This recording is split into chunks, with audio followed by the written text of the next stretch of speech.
What is random sampling? If we want to know the coverage in an area with a health service, we could just talk to everyone in the client group, mothers for example, and ask them if they received a particular health service. But this could be incredibly time-consuming and costly. This is called the census approach, and for regular monitoring, it's just not practical.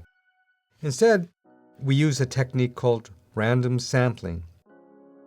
A wonderful thing about random sampling is that by taking just a few people and asking them questions, we can learn about the bigger picture, our overall coverage.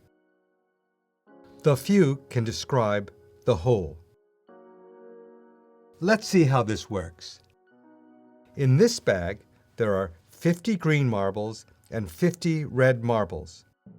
In this other bag, there are 80 green marbles and 20 red marbles.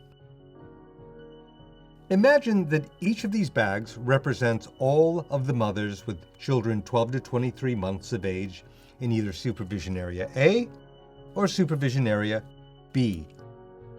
The green marbles represent mothers whose child has been vaccinated against measles before their first birthday. The red marbles represent those who have not.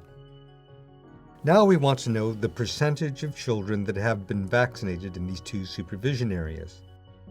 One way to get the answer would be to count all of the mothers of those children. That is, count all the green and red marbles in the bags. But we don't have the time or money for that. Instead, we can take a random sample of the women from each supervision area. You can take, say, 30 marbles from each bag and count them. Remember, green is good, red is bad.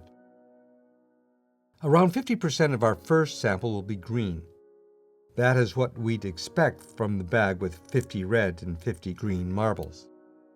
From the other bag, Supervision Area B, our sample of 30 shows 23 green marbles, or close to 80% green.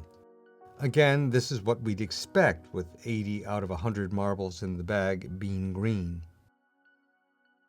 We've basically the same result without having to count all the marbles. The few represents the whole.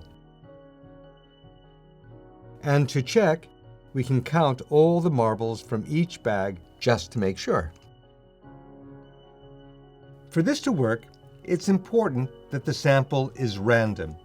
If I'm a data collector and I just visit houses that are close to the road, for example, because it's easier for me, I might be ignoring all of those other people who aren't getting the right medical attention, and I would never know. That's why we make sure that every house on this map has an equal chance of getting picked. And this will give us a much better idea of the real spread.